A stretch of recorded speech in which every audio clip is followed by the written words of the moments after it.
Showing or hiding the mobile hotspot network on the Galaxy S25 controls whether your hotspot appears in the list of available Wi-Fi networks, adding privacy while still allowing manual connections. This is how it's done. Start by tapping the home button to return to the home screen. From there, swipe down from the top and tap on the settings icon.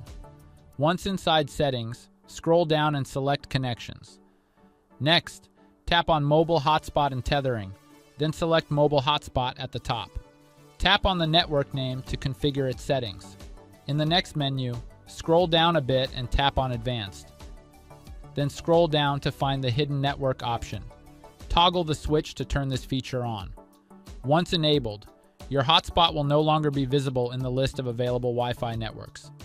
Even when hidden, other devices can still connect to your hotspot, but they'll need to manually enter the hotspot name instead of selecting it from a list. If you decide to make it visible again, simply toggle the hidden network option off. After making your changes, tap Save to apply them.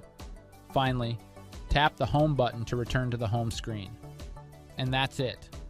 Now you know how to control the visibility of your mobile hotspot on your Galaxy S25. If this video was helpful, don't forget to like and subscribe for more tech tips.